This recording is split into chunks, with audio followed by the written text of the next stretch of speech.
Бзерашимас Хацарску Ахубшце. Здравствуйте, уважаемые зрители. Апснахабар продолжает работу.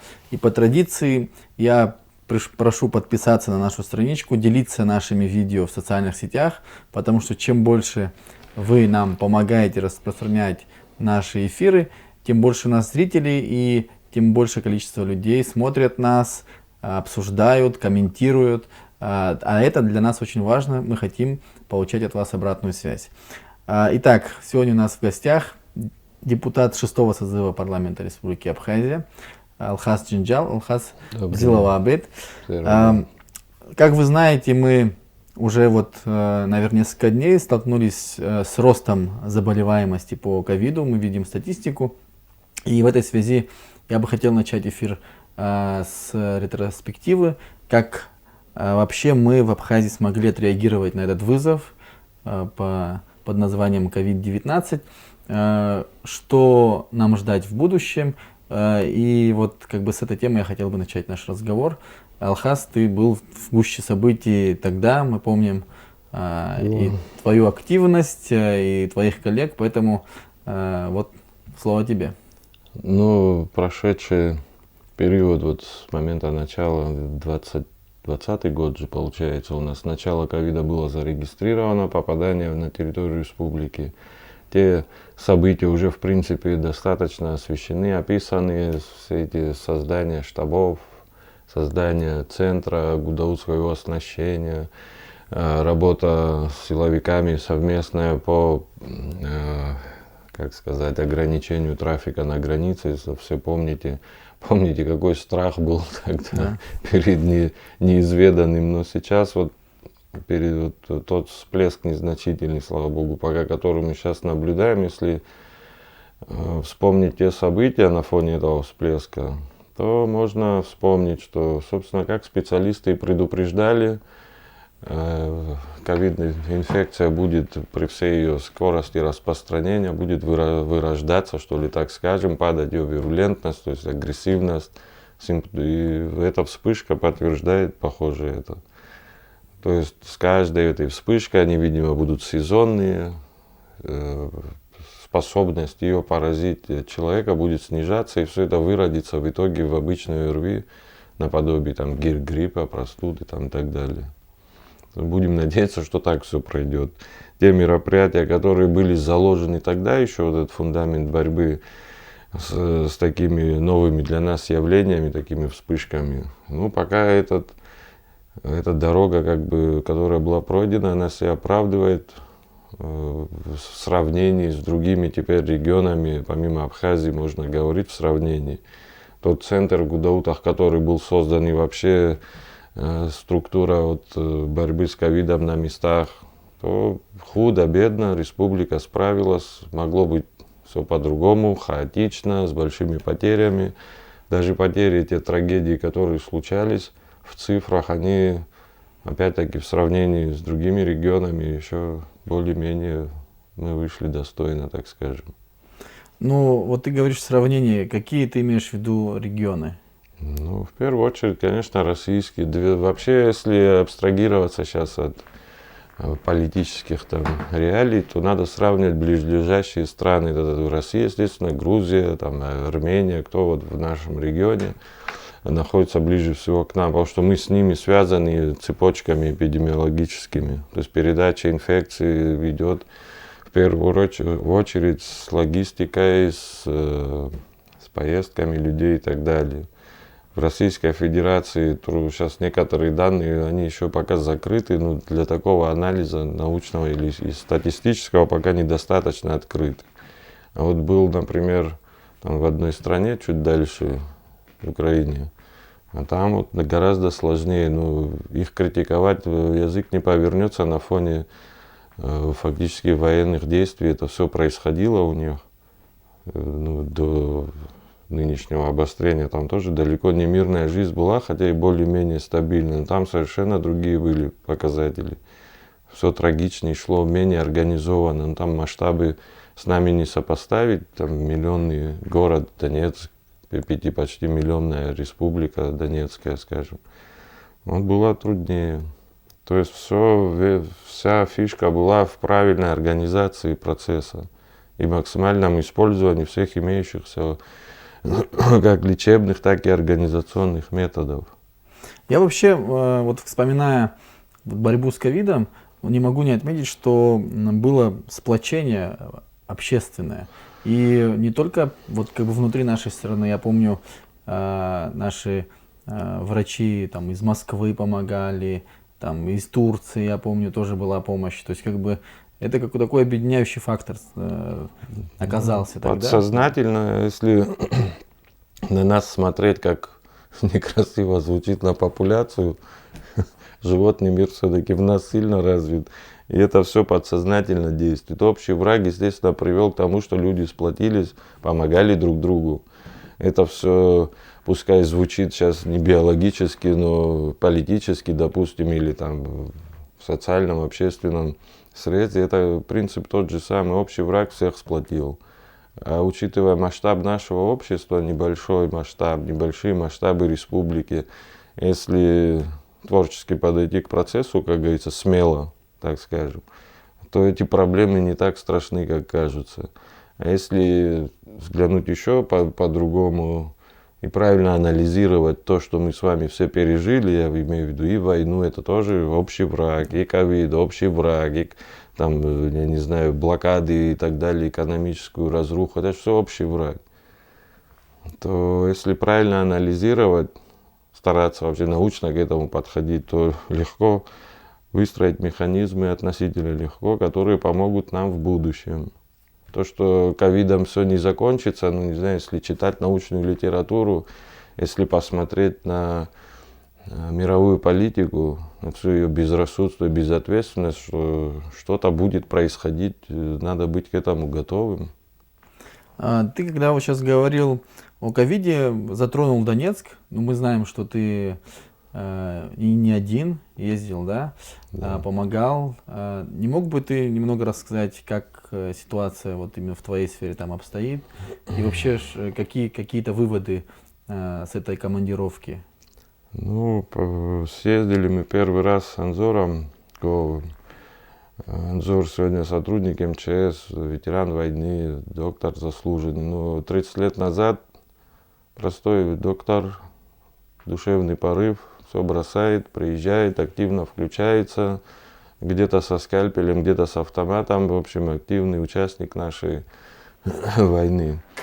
После военном периоде, естественно, никуда не уехал, остался здесь, влился вот в наше общество и так далее.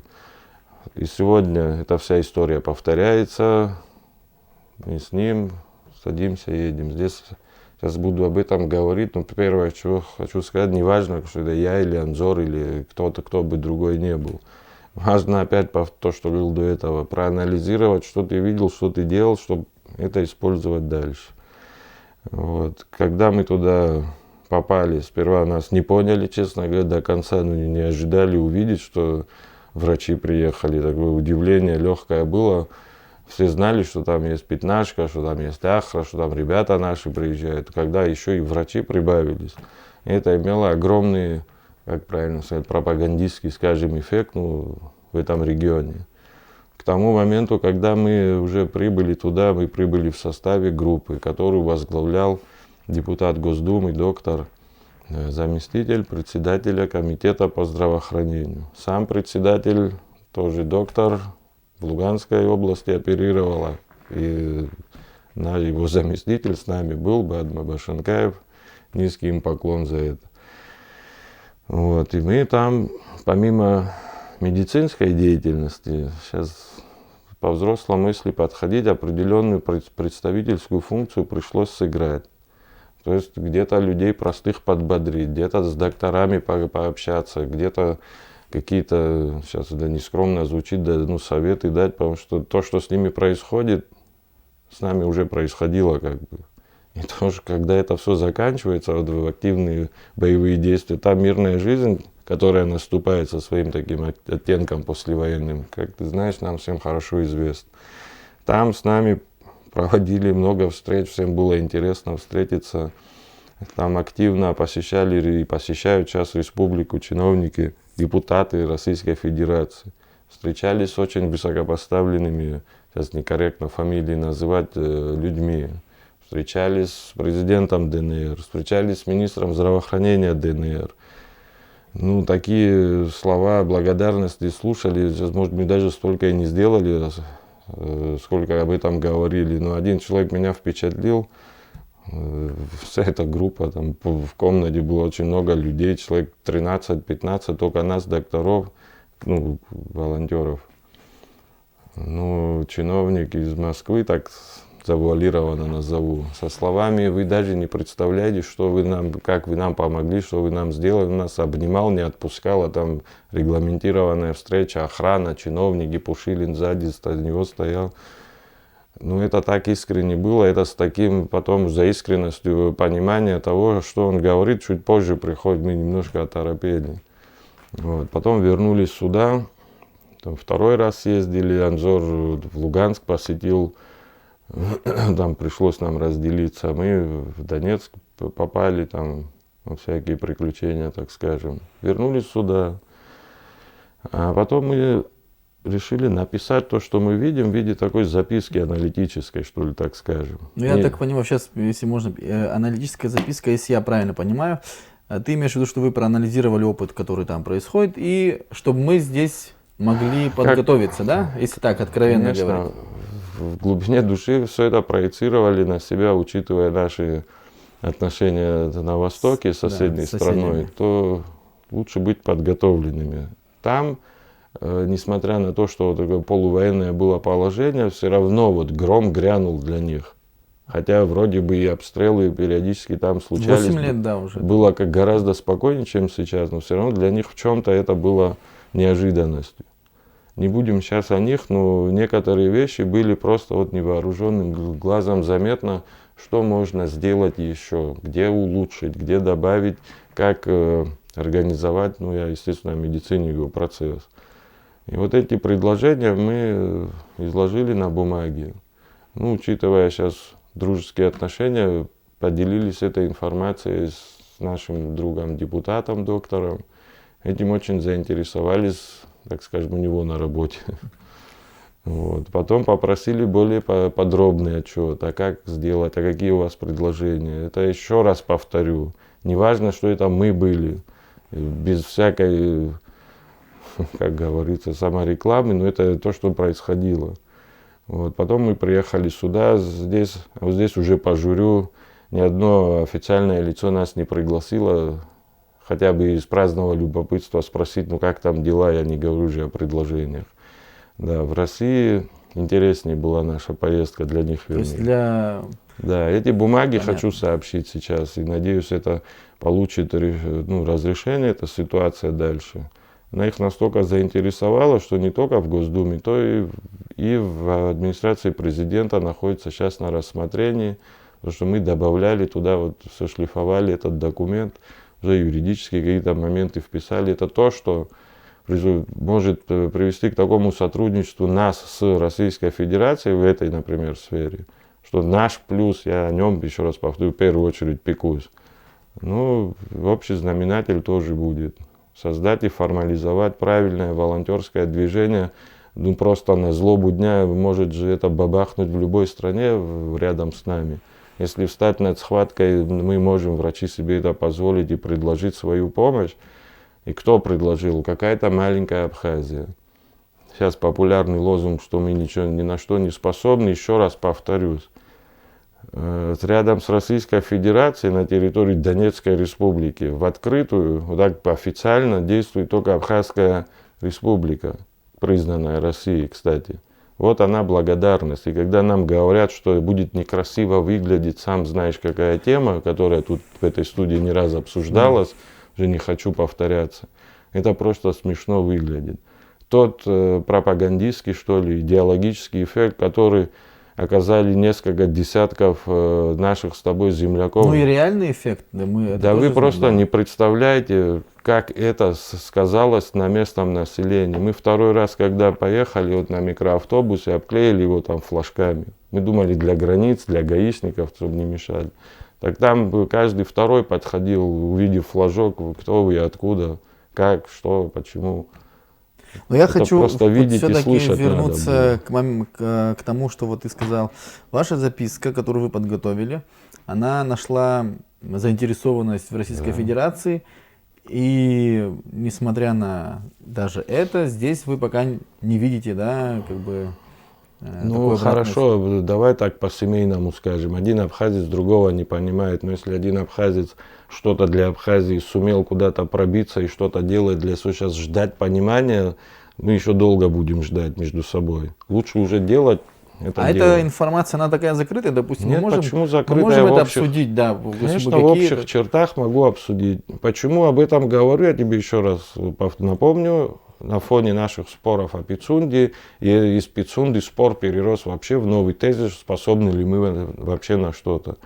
Я еще раз повторяю, два каких-то докторишки, так смешно назову нас, Ну. поехали куда-то, что-то увидели, описывают ситуацию, применимо уже к нам.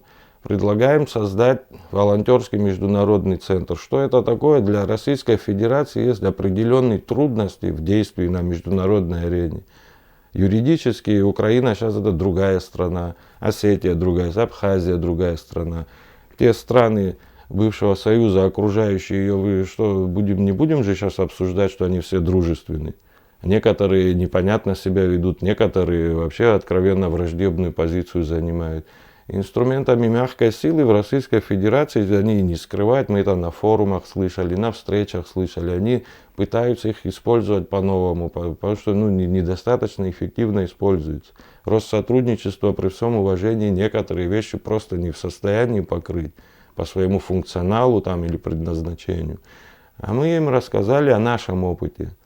Послевоенный период, напомню, здесь работали международные организации, сегодня мы их легко пытаемся изгнать, забыв, сколько хорошего вообще-то они нам сделали. Но я сейчас не об этом. Опыт, организационно подошли, как это все работало. Вот сегодня это стало актуально. Сегодня мы можем стать такой международной организацией, пускай в сфере действия там, Российской Федерации, для нас это совершенно естественная сфера. И вот там, в Донецке, некоторые вещи было бы легче такому совместному проекту там, России, Абхазии. Пускай не смешит никого несоразмерность масштабов, это вообще не имеет значения. Вы можете быть талантливее, чем ваш большой сосед, и оказать ему помощь. Но мы же не можем о себе так думать, способность думать о себе с достоинством и самостоятельно отбита напрочь, видимо. Спасибо за сарказм. Да. Ну, вам как больше на нашу жизнь, как только не с сарказмом смотреть. И еще раз повторю, на тот постулат, что мы ни на что не способны, напоминаю, что единственная страна, которая встала рядом с Российской Федерацией, это ваша маленькая, вот такусенькая страна, которая в открытую это сделала. И как чиновников, опять я сейчас завуалировано, сейчас уже смешно может, но когда он говорит, и воюют ребята, и доктора, и гуманитарную помощь там МЧС оказывает. Слушайте, это они понимают, что наш масштаб позволяет сделать вот такие небольшие шаги. Но дело же не в масштабе, а в порыве это делать, в понимании процесса. И в способности да. тоже. А те большие страны, которые могли бы сделать больше, они откровенно, некоторые из них Россию предали. Ну, вот сейчас ты сказал предали, это как раз к вопросу о том, что у нас, если мы возвращаемся вот к другой теме, которую, как ты говоришь, в нашей студии часто обсуждают, это к вопросу о том, что в Абхазии нет и не может быть антироссийских настроений. Но один из аргументов, который, к сожалению, власть использует, да, для продвижения этого пицунского вопроса, извини, что возвращаю к нему, это как раз то, что, значит, если вы против, вы там против России. Слушайте, во-первых, все может быть, и антироссийские настроения могут возникнуть. Если вот такими неуклюжими, а порой глупыми шагами действовать, любая ситуация может возникнуть. У нас не может быть еще как может. А в 93-м году или 4-м году, когда нам Ельцинская Россия объявила блокаду, что-то я не слышал слов дружбы где-то в районе моста Псов. Когда нас собаками травили на границе, лично меня, старуху, мы пытались с мандаринами протащить, собаку спустил на нас пограничник-срочник, сопляк 18-летний. Но есть вещи, которые надо лучше забывать и не упоминать о них, а пытаться построить что-то хорошее. Чтобы построить что-то хорошее, надо честно своим партнерам вести диалог как-то и строить эти отношения. А когда это, за это даже не обсуждается, когда политические события замешаны с какими-то, как помягче выразиться, там, частнособственническими, и это выливается еще в общественно-политическую жизнь с предъявлением каких-то обвинений в антироссийских настроениях. Что-то попахивает 30-ми годами, когда тоже дружно табуном писали письма, там, обвиняя кого-то из коллектив против своего сотрудника. Или это напоминает обкомовские времена 70-е, 80-е. Мы с тобой, может, так не застали, но когда темы письма были такие абхазской интеллигенции или каких-то общественных деятелей подписывались, когда обращались в Москву, о том, что Россию, то есть Абхазию ущемляют там, и так далее. А большинство же нашего населения абхазского: не надо, не делайте, вы что, как можно, вдруг грузины обидят, вдруг Москва обидится. Здесь баланс надо соблюдать.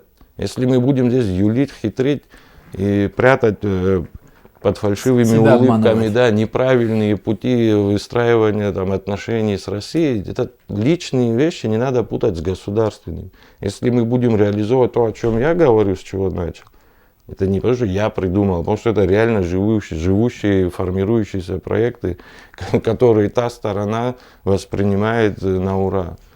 Будет честнее, открытее сказать о том, что нам что-то, допустим, не нравится в действиях Российской Федерации. А что здесь такого? Честно и открыто прийти, обсудить, чем прятать это, как не знаю кто, вопросы острые для обеих сторон. Территориальные вопросы. Если мы это обсуждаем в негативном свете, территориальные вопросы или какие-то другие, значит, наши противники уже нас победили. Если между нами такие непонятные идут дискуссии. Надо это, наоборот, хирургически быстрее вскрыть и решить, чем прятать и делать вид, что у нас все прекрасно, там, получать финансовую помощь и пытаться заткнуть рот своим оппонентам. Ну, спасибо за эту аналогию профессиональную. Да, Я бы наверное. хотел, знаешь, поговорить еще о других вопросах. Ты как депутат предыдущего созыва, наверняка ваш созыв сталкивался с определенными, да, вопросами, и они перетекают уже в новый созыв, и общественность снова волнуется. Например, у нас, кстати, вот здесь же был эфир по энергетике. Я бы хотел, чтобы мы обсудили какие-то реальные проекты, реальные программы, реальные какие-то видения, да, разрешения вопросов, которыми ты можешь поделиться еще раз, потому что вот лейтмотивом всех вот наших передач уже становится это, знаешь, эта мысль, что мы можем или не можем. Вот как бы вот я буду повторять и повторять, пока мы все-таки не придем к правильному и к лучшему решению. Вот что мы можем, даже по тем вопросам, которые якобы мы не способны разрешить. Сперва мы должны смочь одну совершенно четко понимать, что это самое важное. Сперва надо понять, что мы все можем на самом деле. Потом практические шаги из этого постулата гораздо проще вытекают. Сейчас, чтобы не излишне здесь не разводить философию, на примере нашей работы в 6-м созыве тебе расскажу. Вот спорили про эту энергетику, денег нет, того нет. Ну, ты когда хочешь дом построить, а то, что ты 1000 раз повторишь, что у тебя нет кирпича, как-то не построить. Он не появится, да. Ну, пойди 2, 3, 4 камушка принеси, значит, тебе уже не 10 000, а на 3 камня кирпича нужно меньше. Это так, если подойти примитивно рассуждать. Ну, сейчас тот эфир пересказывать не буду, но нашлись деньги, которые можно выделить для вложения в собственные энергосети, сейчас, если их вспоминать. Нашлись деньги небольшие, пускай, но это решало уже лавинообразно следующее с этими счетчиками, с этими ремонтами. Ну, 100 миллионов в год. Помнили бы проекты, сейчас почему-то боятся даже о них вслух говорить. UNDP предлагала помощь, Российская Федерация предлагала не ту помощь, которую нам рассказывали, а конкретных проектах. Тогда получалось, что почти 5 миллиардов на реконструкцию под ключ нашей энергосистемы, не такие уже страшные цифры. Но никто не говорил решить это за год, за 2, за 3. Ну, начать дорогу же можно было, осилить дорогу идущей. Вот один пример. Где деньги взять? Начался спор. Перелистываешь страницу проекта бюджета. А вот, например, министр финансов предлагал 50 миллионов на поддержку среднего и малого бизнеса выделить. Программы к ним нет, объяснения, как потратиться, нет. Один год как-то проскочил с боями он, второй год проскочил. Говорят, в этом проекте этого бюджета, этого года на 2023 хотя бы программу какую-то Мы, да, сложили. обсуждали это в предыдущем эфире. Ну, прогресс, видишь, вот 50 миллионов почему отправили в никуда, я понимаю, какие-то подушки безопасности себе лепит Кабмин там и так далее, всегда проблемы есть, все понятно. Ну что важнее, сравните, ребят. Я все-таки, знаешь, хотел бы какие-то, еще раз обозначить какие-то реальные вещи. Вот мы же с тобой говорим, что мы можем. Правильно, Да. давай реально. Какие, Хорошо. какие, вот ты 100 считаешь, миллионов рассказал, да, это реально реальная было? вещь. Я пока там присутствовал с коллегами, я своими глазами видел, бился за это. Вот были выделены деньги. Но потратили Как их на- потратили, второй вопрос. Значит, можно было выделить. Ну, то есть деньги найти можно, Да. при желании. Совершенно безболезненно относительно причем. Выделили, перераспределили просто более разумно 8 миллионов рублей на реконструкцию, ремонт там, по мере надобности медицинских пунктов, расположенных в Ачамчирском районе. Не стали лепить из этого программу, думали более простыми шагами этот вопрос оперативно решим. Пришлось объяснять, почему Ачамчирскому, там, не Кварчельскому или Гудаутскому. Слушайте, война где у нас прошла в основном? До Сухума они как добрались? По трассе. Центральная трасса проходит, основные да. абхазские села. Ну там разложите. Ну, потом пришлось, вынудили в открытую это уже сообщать. Слушайте, это пункты эвакуации, не дай бог что-то вдоль этой трассы. Это помимо того, что хорошо для жителей села, когда медпункт работает, это очень хорошо. Это основа системы здравоохранения, кстати говоря, будущего.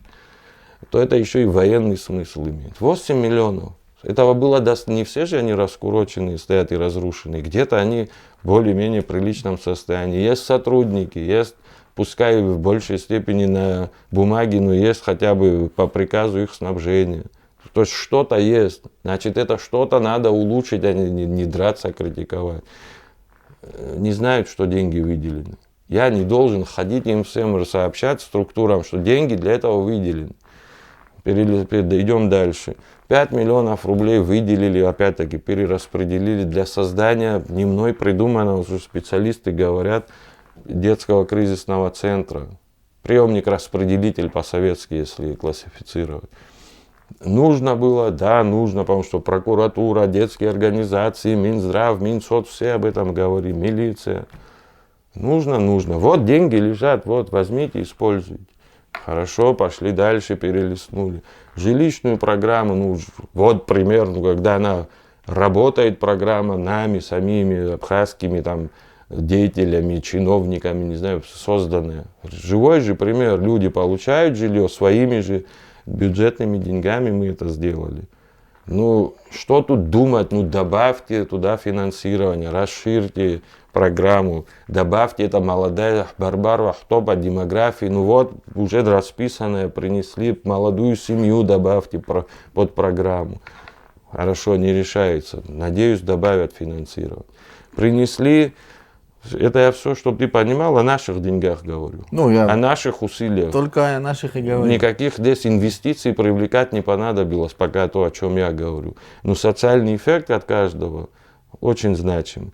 Пакет разработали законов, не я разработал, юристы Кабмина, репатриации, аппарата президента, сторонние юристы проанализировали, что у нас происходит с репатриацией. На фоне тех голосов, что надо вообще с ней закончить и заняться местным молодым населением, это же говорит о том, что люди поверхностно только знают. Я ярый противник безрассудного открытия рынка продажи жилья, недвижимости, всем, кому попало. Мы не в тех условиях находимся, когда можно это делать, когда можно руководствоваться только экономической целесообразностью. Мы страна, которая должна Что тоже, кстати, сомнительно национальными интересами национальной безопасности. Слушайте, сколько раз можно на одни и те же грабли наступать и падать в демографическую в отношении с другими национальностями в этой республике, народами опять ставить себя в ущербное положение. 862 год нам недостаточно, что потом случилось. 20-е годы недостаточно, 70-е недостаточно, 90-е. Как еще нам самим себе объяснить, что надо как-то, видимо, по-другому к этому подойти? Чтобы это уравновесить, большая часть, но мы даже не понимаем, что большая часть абхазцев живет в той же Турции, скажем, ихних потомков. Вы что, кто вы такие, что вы взяли их и отрезали, все, они граждане Турции, не нужны они нам. Кто дал такие права исторические? Ну, этим надо же воспользоваться. Они не находятся дома. Если меня спросить, абхазца, живущего в Сухуми, в Абхазии, я считаю, что они в максимальном количестве должны, или их дети, вернуться на свою историческую родину. Что здесь противоречит, не знаю, над нашим государственным интересам? А мне кажется, что вообще Извини, перебью, Ливан, извини, Ну, просто это мы о это я тебя практических да, вещах, сейчас да. я опять в сторону Чтобы ушел. не уводить Разработали проект. Мы с вами все бюджетники, не бюджетники, оплачиваем доходы, процент, вернее, со своих доходов, поддерживаем фонд репатриации. Это решение на основании акта, принятого парламентом о отношении Абхазии вообще к проблеме репатриации. Был создан госкомитет, этот акт государственный принят, это серьезный документ. Кто-то еще в этом сомневается. На основании этого суммируется какая-то сумма в недрах фонда. Ее же можно использовать, опять перераспределить, никто не говорит отнять или добавить. Те деньги, что есть, это крупная сумма для наших масштабов. Принесли, предложили проекты, нашли эти земли, выделенные репатриантам. Зашли не с того, как обычно у нас заходили строительство и жилье. Слушай, мы пошли сперва, рабочие места им там нашли, на тех территориях. Рабочие места. Мы им самим в Стамбул потом пришлось поехать. Мы вас кормить не собираемся. Приедешь, поселись рядом и работай так же, как я. И корми себя сам. По-взрослому надо. Этот подход им больше всего понравился из того, что я слышал. То есть это же практическое решение. Вот что еще более практичное? Вот земля, вот бумага. Вот место работы, действуйте. Денег хватает. Мы еще тогда остановили, не мы, там решением совместными и парламента, и Кабмина, и АП, строительство приостановлено в какой-то степени. То есть еще больше средств экономим. Дальше пошли, предлагали создать, вот опять же вернусь к репатриации. В Стамбуле побывал один раз в жизни на выборах главы федерации. Вот просто пообщаешься с людьми, в основном это старшего возраста люди, за 50. Молодежь была в меньшем количестве. Я сделал вывод, что они ничего толком об Абхазии не знают, как ни парадоксально звучит. Большинство из них никогда здесь не были и, скорее всего, судя по возрасту, вряд ли попадут. Хорошо, что можно сделать? Камера, телевизор, слушай, нашли специалистов, нашли прекрасных. Операторы, режиссеры, люди с фантазией. Слушай, вот система там, допустим, та же. И любой провайдер, я думаю, согласится, интернетовский. Раньше все хотели телевидение, трансляцию на все диаспоры. Вот интернет-канал, слушайте, возьмите там копеечные относительно общего бюджета фонда затраты. Вот договор, подпиши, запусти это, пусть абхазцы видят в Турции, какая у них красивая родина. Какие они, не знаю, здесь документы надо оформлять для приезда, как ехать вообще, не знаю. Запусти, расскажи. 3 человека приедет, это уже 3 человека, это как тот дом и количество кирпичей. На 3 человека меньше проблем. Но это же практические шаги, практические. И это можно продолжать и продолжать. Кстати, вот наш канал, он делал эфиры на турецком языке в том числе и с титрами на турецком тоже. То есть мы, к сожалению, наших возможностей пока не хватает достаточно, чтобы все наши эфиры транслировать на турецком, но эту задачу мы перед собой тоже ставим. Как ты думаешь, то, о чем ты сейчас говоришь, это не только вашему каналу уже нужно? Нет, Абхазия должна использовать любую возможность сообщить о себе миру. Логично звучит? Да, но это мы как бы мы не думаем масштабами канала, скажем так. Нет, вот. подожди. Ну да, я к тому, это что... даже не ты должен думать. А те, кто над тобой находится, я имею в виду людей, занимающихся связью, людей, занимающихся продвижением имиджа СМИ, Абхазии, там, улучшением, вернее, имиджа. Правильно, логично звучит? Ну, конечно. И, кстати, вот к вопросу о репатриации тоже. Это не задача только комитета по Нет, репатриации. конечно, слушайте, это общее Это государственная дело. задача. Конечно, это общее нашего народа дело. У нас появились в руках инструменты, которых у нас сотни лет не было. Но теперь вопрос вот о практических шагах. Давай будем все время приземляться. Да, чтобы... Тебе нравится все, что пишут в телефоне, в Facebook и так далее? Агрессивная среда относительно, правильно, информационная, она разрушает нас больше, чем грузины. Потому что она разрушает наши идеологические, моральные качества нашей молодежи в первую очередь. С нами уже как-то более-менее что-то понятно. Молодежи. Ну, в Фейсбуке, кстати, у нас сидит поколение чуть старше, а вот Хорошо, в других, ну, там, Инстаграм, не суть важно, ТикТок, вот там, в этом приборе, да, вот это наша да. угроза. Но Это с другой да. стороны, если мы посмотрим, это наше же оружие, правильно? Да, конечно. Я тебе хочу сказать, что в нашей стране не существует ни одного внятного органа, занимающегося каким-то контролем того, что там происходит. Я не о том, чтобы бегать за анонимами, когда тебя оскорбят, это вообще меня не волнует. Я об имидже страны говорю. Предложили проект, написали. Ходил, показывал, куда надо, озвучивал наверх. Не помню, это в каком году даже уже было, потому что никого не интересовало. В обкоме партии, в любом обкоме партии Советского Союза, как и в Центральном, всегда был отдел пропаганды и идеологии. Ну, наверное, не дураки это всегда туда присовокупляли, потому что людям надо всегда было объяснять, что мы делаем, как мы делаем, куда мы идем вообще. Предложили проект. И? Ну да, все очень хорошо, когда ты им начинаешь говорить, что есть источник финансирования, они еще скептичнее смотрят. Где он может быть? Нашли источник финансирования, сложные взаимоотношения регулятора с сотовыми компаниями. Там щель такая образовывалась, непонятно куда тратящаяся, 26 миллионов рублей. На пропаганду и на идеологию 26 миллионов рублей, учитывая наши масштабы, более чем за глаза достаточно. Это в год ты имеешь 26? Естественно. Сейчас уже, Ну, наверное, за 26 миллионов в год это хорошее. добавь сюда ресурсы, еще имеющиеся у репатриации. Вот общее дело. Идите пропагандируйте, какая Абхазия прекрасная и как ей надо помочь. Практические шаги я озвучиваю. Там за 2 дня можно любую программу накидать. Кстати, о программе это...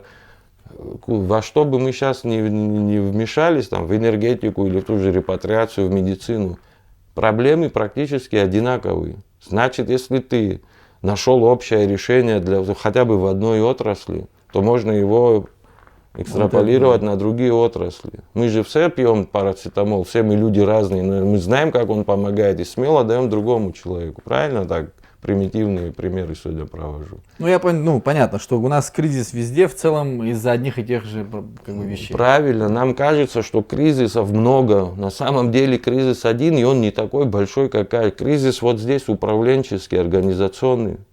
Не зря задавал вопрос руководству: реформы начнем или не начнем, будут или не будут. То, что я ожидал услышать, я услышал, например.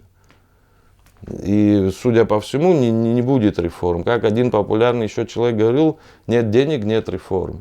Нет реформ, никогда денег тогда не будет. Вот что надо решить уравнение. Набраться смелости и начать что-то делать. А практических шагов можно разработать просто десятки, если не сотни. Алхаз, спасибо за эту местами эмоциональную беседу. Ты Мы люди южные. не давал тебя перебить, и за это тоже спасибо. Я думаю, что самое важное — это понимание, что правда, мы можем решать свои вопросы сами. Должно быть понимание, воля. А вот профессионализма, мне кажется, нам хватит. Просто надо попытаться это сделать. И как я завершаю наши эфиры последние, вот уже в последний месяц я говорю, и прошу вас подписаться на Апснахабар, делиться нашими видео, это очень важно, и комментируйте, пожалуйста, комментируйте, пишите свои вопросы, задавайте их нам и в Фейсбуке, и в YouTube, и в Инстаграм, мы есть везде, и в Телеграм тоже. Добро пожаловать на Апснахабар. Еще раз подписывайтесь на нас, но не подписывайтесь соглашения, которые каким-либо образом ущемляют интересы Абхазии и абхазского народа. Абзирас.